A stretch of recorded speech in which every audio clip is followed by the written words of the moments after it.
Hi everyone.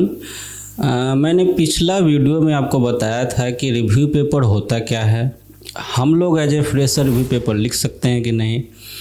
जो PhD first year में हैं वो लिटरेचर सर्वे करते हैं अपना प्रोजेक्ट फाइंड करने के लिए। तो जब वो फाइंड करते हैं प्रोजेक्ट तो उस दौरान बहुत सारा लिटरेचर सर्वे करते हैं। तो उस लिटरेचर सर्वे को मेरे अकॉर्डिंग वेस्ट मत कीजिए, उसे रिव्यू पेपर में कन्वर्ट कीजिए और आप एलिजिबल है। ये मैंने पिछले वीडियो में बताया है, नहीं आपने देखा है तो प्लीज़ जाके देखिए, आपका सारा डाउट क्लियर हो जाएगा।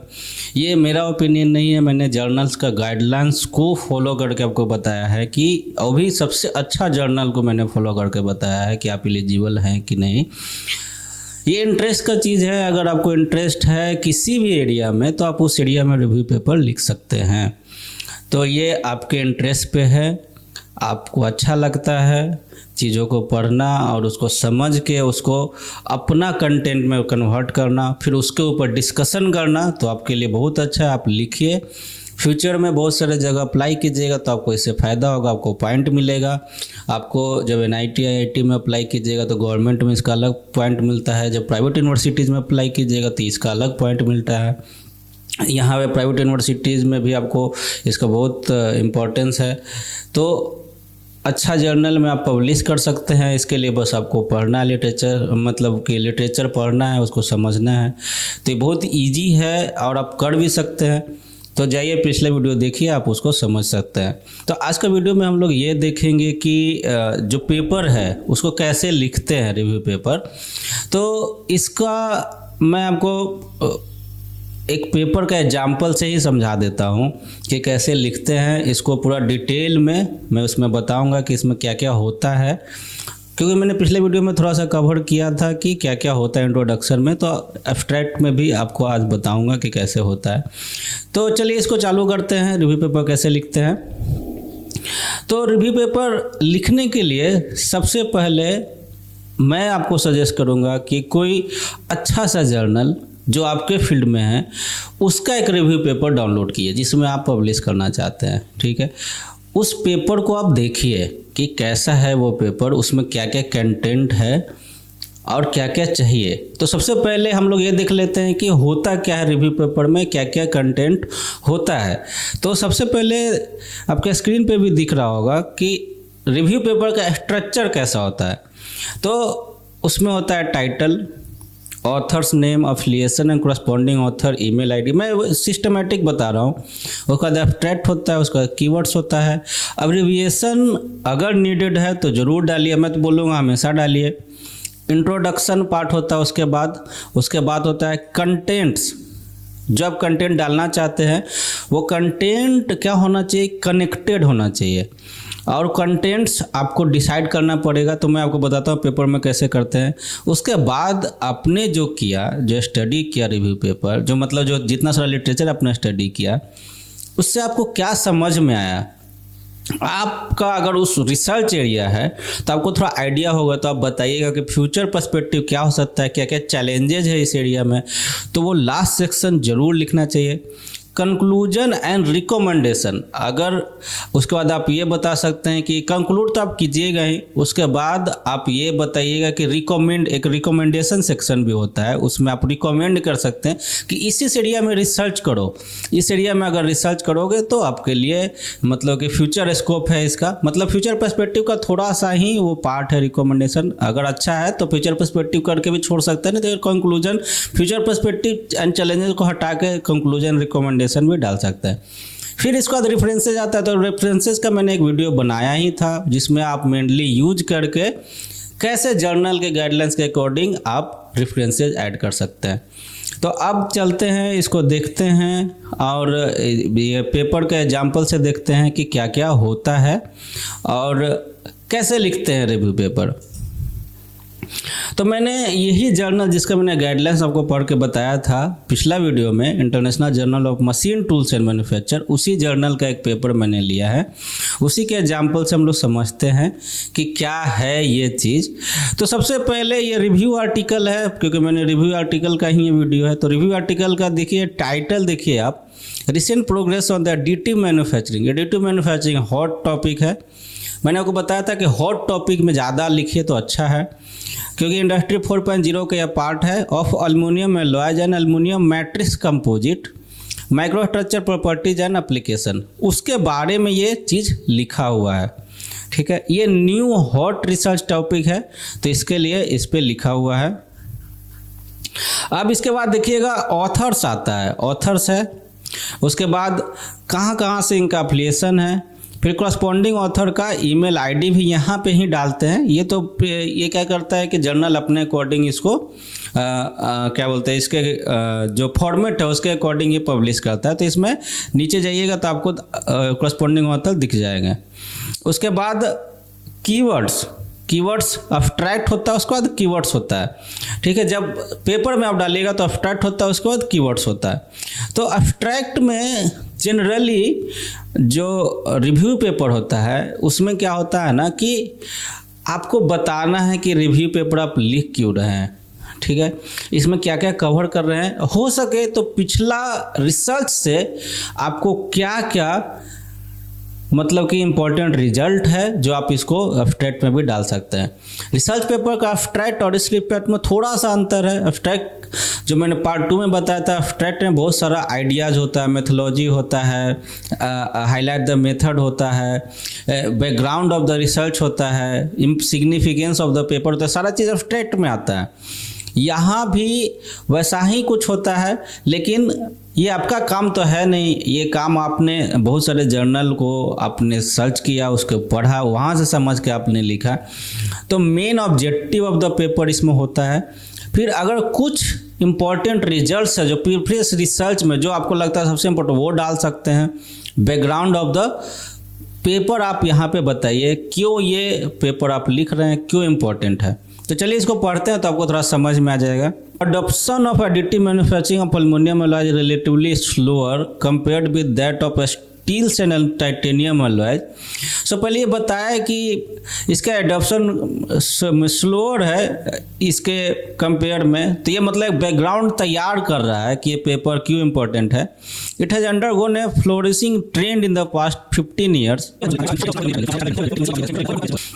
तो यहाँ पे आपने ये पढ़ने से आपको एक चीज़ समझ में आया, नहीं अगर समझ में तो मैं बताता हूँ।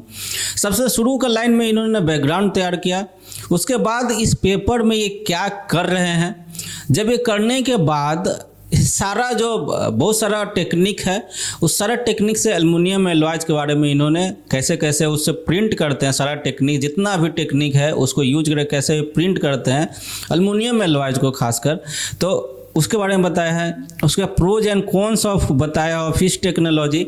उसके बेसिस पे इन्होंने डिसाइड किया है कि effect of that laser based, यहाँ पे आपको दिखेगा पाउडर बेस्ड फ्यूजन टेक्नोलॉजी जो है उस पे इन्होंने इफेक्ट मतलब कि इनको लगा कि ये सबसे अच्छा है, जो सबसे ज़्यादा इफेक्टिव है, उसका सारा डिटेल्स, उसका जो वायरस फैक्टर्स है उसका ज़्यादा डिटेल्ड स्टडी है। मतलब कि और लास्ट में उसके बाद लास्ट में इन्होंने क्लोज किया रिव्यू को रिमेनिंग चैलेंजेज, मैंने जो आपको बताया चैलेंजेज है। मतलब मैं आपको यही बता रहा हूँ कि एब्स्ट्रैक्ट में क्या होता है कि एब्स्ट्रैक्ट में आप बैकग्राउंड थोड़ा सा बताइएगा, फिर क्या ऑब्जेक्टिव है, मेन ऑब्जेक्टिव जो है वो बताइएगा।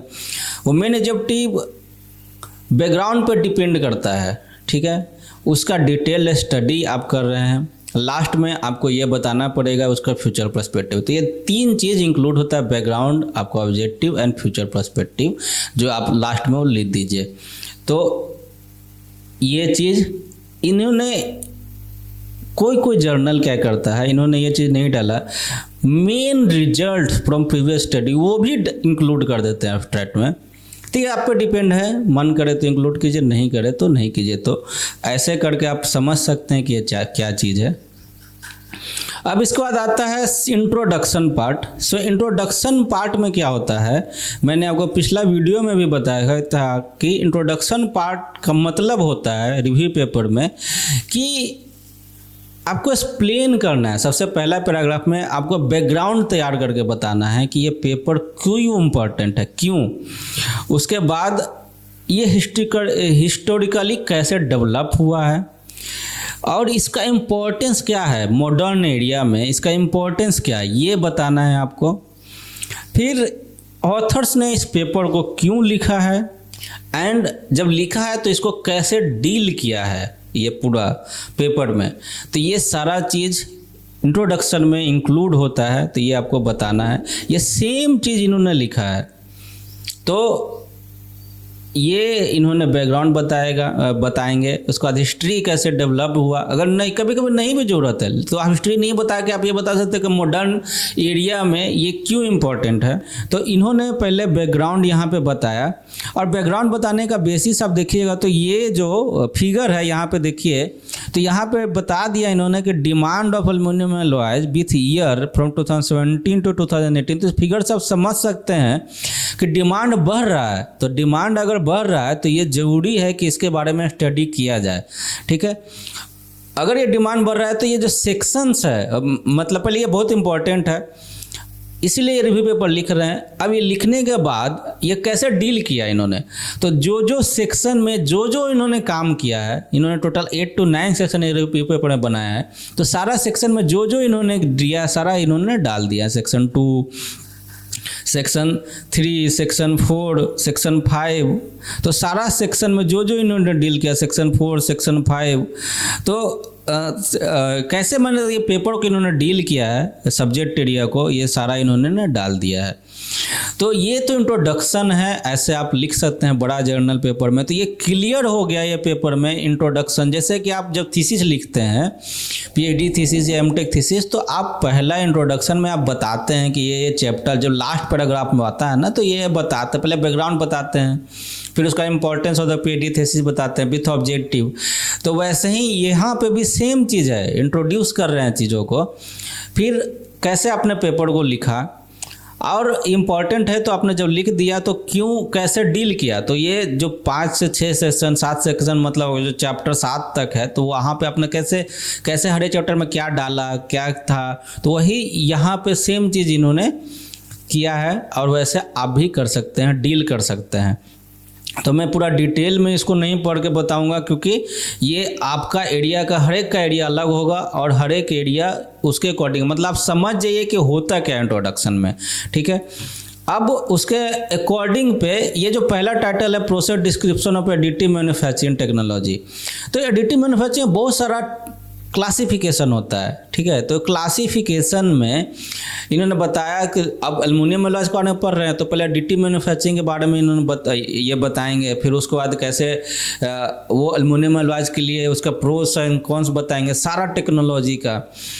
तो ये डिपेंड करता है आप एक फ्लो, मतलब कि इसके बाद ये होना चाहिए, इसके बाद ये होना चाहिए, इसके बाद ये होना चाहिए, सारा कनेक्टेड होना चाहिए। ऐसा नहीं कि कुछ भी रिलेवेंट इन्फॉर्मेशन आप बड़ा जर्नल में पब्लिश करें तो मत डालिए, क्योंकि मैंने पिछला वीडियो में भी आपको बताया था कि जैसे प्रिसीजन फॉर्मिंग है तो उसके लिए टूल डिजाइन इंपॉर्टेंट है, उसका एक्यूरेसी बहुत इंपॉर्टेंट है, क्योंकि प्रिसीजन वर्ड जुड़ा हुआ है। तो ये सारा चीज़ इसमें आना चाहिए। अब एल्युमिनियम एलॉयज के बारे में इन्होंने बताया, तो एडिटिव मैन्युफैक्चरिंग में बहुत सारा वेराइटी है, तो वो सारा वेराइटी एल्युमिनियम एलॉयज को कैसे बनाने में मदद करता है, तो वो सारा चीज़ इसमें आएगा, तो सारा चीज़ ही आएगा। तो सारा एडिटिव मैन्युफैक्चरिंग के बारे में इन्होंने बताया। फिर उसके बाद characteristic of additive manufacturing technology, ऐसे करके इन्होंने देखिए इसका क्लासिफिकेशन बताया। फिर ये, और इसमें एक चीज़ और मैं आपको बता देता हूँ, जैसे ये फिगर जो ये बना रहे हैं ना, ये फिगर बहुत इंपॉर्टेंट है।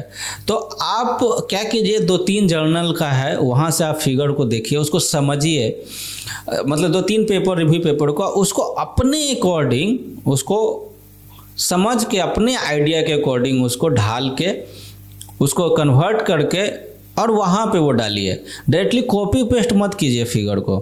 तो ऐसे करके फिर क्लासिफिकेशन ऑफ एल्युमिनियम एलॉयज, पहले इन्होंने क्लासिफिकेशन ऑफ एडिटिव मैन्युफैक्चरिंग बताया, फिर क्लासिफिकेशन ऑफ एल्युमिनियम, मतलब कनेक्टेड है।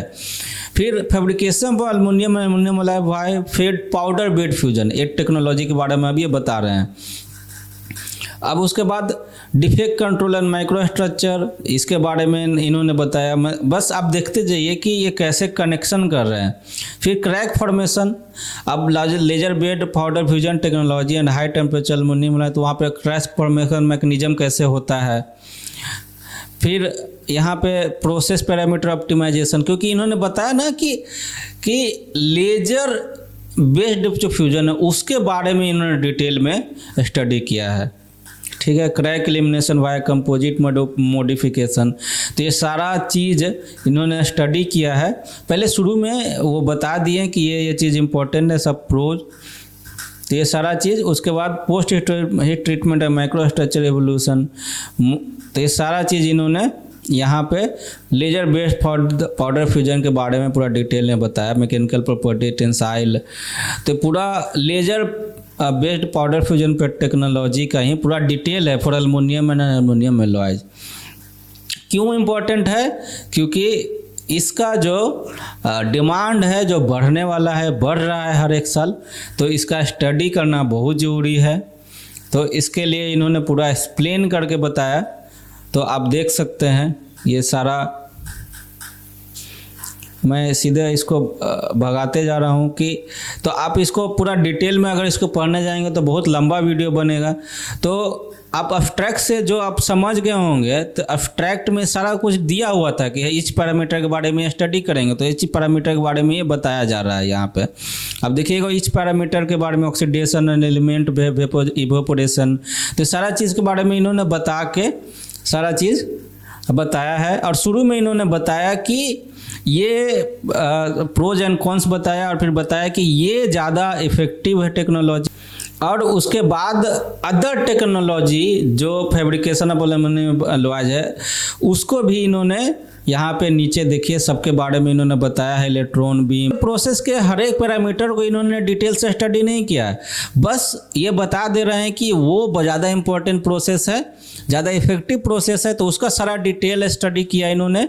और बाकी प्रोसेस को बस इन्होंने बस बता दिया कि ऐसे ऐसे ये भी सब टेक्नोलॉजी है जो यूज करता है एल्युमिनियम एलॉयज को 3D प्रिंटिंग करने में, मतलब एडिटिव मैन्युफैक्चरिंग में। तो अब देखिए इसमें सब कुछ बताने के बाद products and application of additive manufacturing aluminium alloys, ये भी इन्होंने बताया 7th में। अब कंक्लूजन्स, ठीक है,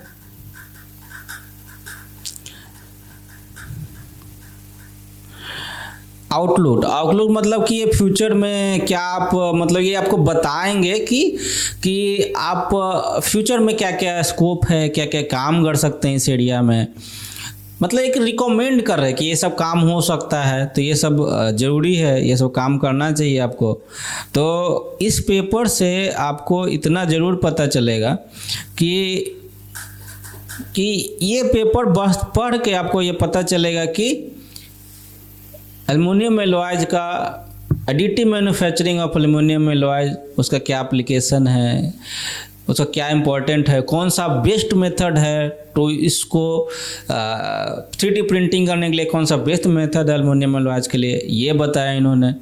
तो इस पेपर से आपको ब्रॉड व्यू मिलेगा, आप इससे आइडिया मिलेगा फ्यूचर डेवलपमेंट में क्या काम कर सकते हैं फ्यूचर वर्क में। तो आप अपना PhD प्रोजेक्ट भी इससे डिसाइड कर सकते हैं, इसमें से एक पॉइंट पकड़ के आप अपना काम कर सकते हैं। जिस चीज़ को इन्होंने साइट किया है जैसे 332, तो वहाँ पे जाके उस पेपर को देखिए कहाँ से इन्होंने क्या इन्फॉर्मेशन लिया है, फिर उस इन्फॉर्मेशन को यूज करके और फिर आप अपना डिटेल्ड स्टडी उस पेपर के थ्रू कर सकते हैं। तो रिव्यू पेपर से आपको एक आइडिया मिलता है। तो यही चीज़ आप जब अपने पेपर के लिए, अब इस पेपर को आपने पढ़ के क्या किया कि अपना PhD प्रोजेक्ट डिसाइड किया, तो जरूरी नहीं ना कि सही में काम कीजिएगा। तो इससे रिलेटेड एल्युमिनियम एलॉयज के एलॉयज में आप मान लीजिए कि बाइंडर जेटिंग पे काम किए, चाहे कुछ और प्रोसेस पे, तो बाइंडर जेटिंग से रिलेटेड क्या क्या प्रोज एंड कॉन्स है, तो उसको आप पूरा डिटेल स्टडी कीजिएगा, उसको एक रिव्यू पेपर में कन्वर्ट कर दीजिए, उसको आप पब्लिश कराइए। क्योंकि इसलिए भी इम्पोर्टेंट है कि मान लीजिए लाइफ में कभी आप भूल गए तो आप दोबारा उसको जाके देख सकते हैं कि आपने क्या स्टडी किया था, तो एक जगह आपका सारा इन्फॉर्मेशन रहेगा। PhD थीसिस में तो और चाहे MTech थीसिस में थोड़ा सा ही इन्फॉर्मेशन आप इंट्रोडक्शन, लेकिन लिटरेचर रिव्यू जब करते हैं तो आप बहुत सारा इन्फॉर्मेशन रहता है आपके पास, वो सारा को आप कन्वर्ट करते हैं रिव्यू पेपर में।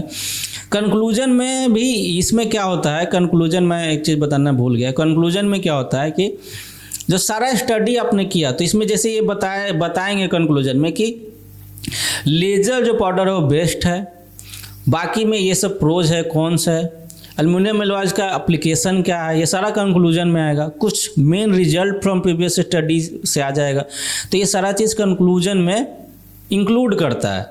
तो इस तरह से अब हम लोग कुछ इम्पॉर्टेंट टिप्स देख लेते हैं। अब ये टिप्स क्या करेगा, आपका हेल्प करेगा।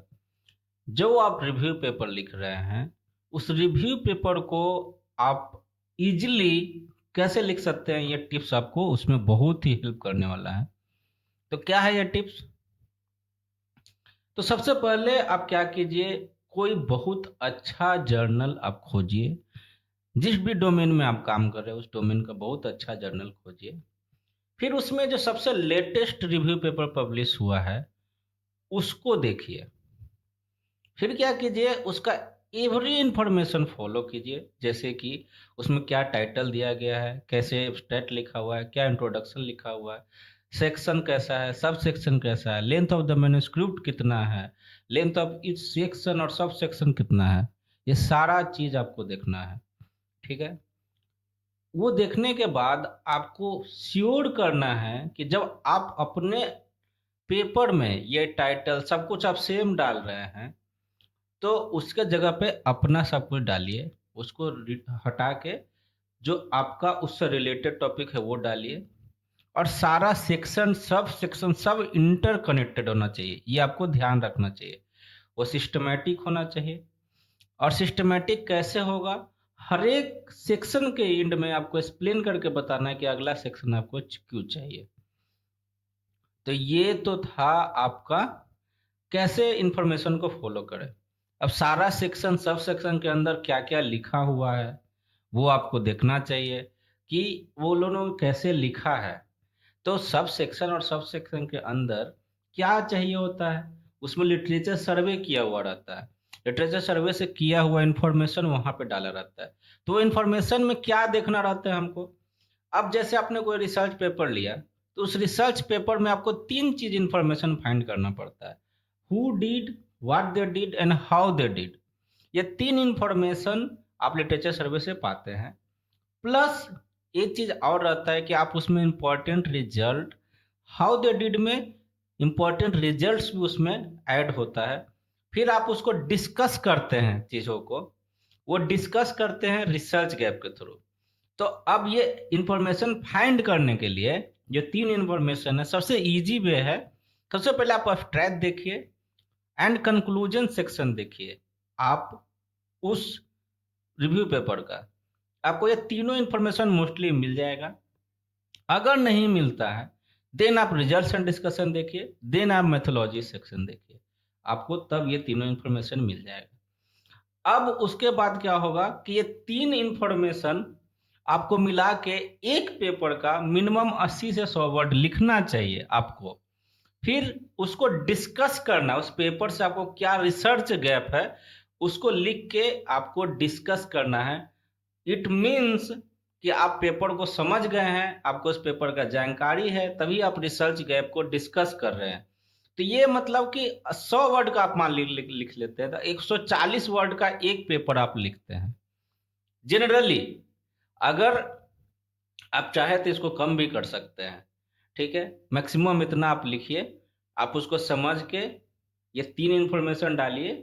उसके बाद वो रिसर्च गैप जो है वो आप रिसर्च गैप भी डालिए उसमें, ठीक है। इसका मतलब आप पेपर समझते हैं। ये सबसे इजी वे में बता रहा हूँ। तो इसका सबसे अच्छा उपाय है कि आप रिव्यू पेपर जिसको आप फॉलो कर रहे हैं, उस रिव्यू पेपर में आपको जिस एरिया में आप लिख रहे हैं उस रिव्यू पेपर को आप फॉलो कर रहे हैं, तो उसमें कौन कौन सा पेपर देखिएगा उन्होंने साइट किया, तो वही पेपर आप जाकर डाउनलोड कीजिए, ठीक है। तो सिर्फ वही पेपर आपको तो जरूरत नहीं होगा, एग्जैक्टली सेम तो रिव्यू पेपर आप नहीं लिखिएगा, कुछ अलग इन्फॉर्मेशन भी आपको चाहिए होगा। तो अलग इन्फॉर्मेशन के लिए आप क्या कीजिए, उससे कुछ आपको जर्नल्स का इन्फॉर्मेशन मिल जाएगा, आप कुछ अपना सर्च कीजिए और उसको सर्च करके अपना एरिया में देखिए। फिर उससे ये 3 इंफॉर्मेशन चाहिए आपको प्लस 1 रिसर्च गैप। ये सबसे इजी वे है। अब उसके बाद होता है सबसे इंपॉर्टेंट पार्ट ना, वो मेकिंग फिगर्स। सो फिगर्स जो होना चाहिए रिव्यू पेपर में ना, बहुत अट्रैक्टिव होना चाहिए, वो डेटा रिचन होना चाहिए। तो आप क्या कीजिए, अदर रिव्यू पेपर देखिए, रिसर्च आर्टिकल देखिए, उससे आप एक आइडिया आपको मिलेगा कि कैसे वो बना रहे हैं। फिर उस आइडिया से अपना एक आइडिया ड्रॉ कीजिए और डायरेक्टली कभी वो इमेज उस रिसर्च आर्टिकल से नहीं लीजिए। अगर लेते हैं तो आपको परमिशन लेना पड़ेगा। तो हमेशा क्या कीजिए कि अपना ड्रॉ कीजिए। आप एक अलग से अपना एक बनाइए कि ये स्कीमेटिक जो इजीली बहुत सारे चीज़ों को कवर कर ले। थोड़ा सा आपको रिव्यू पेपर जब आप फॉलो कीजिएगा ना तो आपको आइडिया मिल जाएगा। इसीलिए मैं बोलता हूँ कि दूसरा पेपर को फॉलो कीजिए, कैसे कैसे हेडिंग सब हेडिंग वो लिखते हैं वैसे ही आप भी लिखिए कि इसके बाद ये आएगा, इसके बाद ये आएगा। सबसे इजी वे है। अगर जहाँ ज़रूरत है परमिशन का तो वहाँ पे आप परमिशन ले लीजिए। इमेज बनाने, कैरेक्टराइजेशन इमेज के लिए, रिजल्ट्स के लिए जहाँ परमिशन है वहाँ पे परमिशन ले लीजिए, ठीक है। लेकिन जहाँ पे स्कीमेटिक डायग्राम है वो खुद से बनाइए और कुछ नया इन्फॉर्मेशन जोड़ना वो खुद से जोड़िए, ठीक है। वो फिगर्स में आप अपना एक्सपीरियंस डाल सकते हैं, आप अपना तरफ से ऐड कर सकते हैं, क्योंकि वो आपको पता है। अब जब टेबल्स बनाते हैं तो टेबल्स में भी क्या है कि आपको टेबल्स ऐसे कुछ भी नहीं बना देना। वो टेबल कंटेंट से रिलेटेड होना चाहिए और उसका एवरी इंफॉर्मेशन जो आप ऐड कर रहे हैं वो रिलेवेंट होना चाहिए टाइटल से और कंटेंट से। नहीं तो टेबल बनाने का कोई मतलब नहीं होगा। तो ये आपको देखना पड़ेगा कि आप कैसे कर रहे हैं। और मैं आपको यही बोलूँगा, सबसे बड़ा इम्पोर्टेंट टिप्स, कि अगर आप बिगिनर है, आप लिखना चाह रहे हैं रिव्यू पेपर, तो आपको कुछ भी आइडिया नहीं होता है, तो सिंपली एक पेपर को फॉलो कीजिए। जैसे जैसे वो लिखा है वैसे वैसे आप अपने पेपर में लिख दीजिए। बस आप उसको समझिए, पढ़िए और अपने भाषा में लिखिए और उसको उससे आपको आइडिया मिल जाएगा। आप उसके जो कुछ इन्फॉर्मेशन आपको उसका ज़रूरत होगा और बहुत सारा इन्फॉर्मेशन 10% आपको उसका 20% ज़रूरत होगा, लेकिन बहुत सारा इन्फॉर्मेशन आपको अपना ऐड करना पड़ेगा। तो क्या क्या इन्फॉर्मेशन है मैंने बता दिया आपको, क्या क्या इन्फॉर्मेशन ऐड कर सकते हैं। शुरू में टाइम कंज्यूमिंग होगा लेकिन बाद में बहुत ईजी बन जाएगा। तो आप इसको प्लीज़ कीजिए, यही इम्पोर्टेंट टिप्स था। और इससे आसान तरीका तो नहीं हो सकता है पेपर लिखने, रिव्यू पेपर लिखने के लिए आपको चालू करना सबसे आसान तरीका यही। और रेफरेंसेज मैंने आपको पिछला वीडियो में ही बता दिया था कि रेफरेंसेज जो है, ये रेफरेंसेज कैसे आप क्या बोलते हैं कि रेफरेंसेज को कैसे आप यूज जर्नल के अकॉर्डिंग कैसे कन्वर्ट कर सकते हैं, उसको मेंडली के थ्रू कैसे उसको कन्वर्ट करके इजीली जर्नल के अकॉर्डिंग आप साइट कर सकते हैं।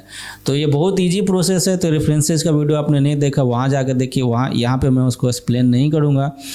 फिर और जब बहुत सारा जैसे जर्नल में कैसे पेपर अपलोड करती है ये भी मैंने बताया है, क्या क्या उसके लिए credit author, requirement, graphical abstract, highlight, ये सब कुछ मांगती है। तो सारा चीज़ मैंने एक्सप्लेन किया है, आप जाके देख सकते हैं।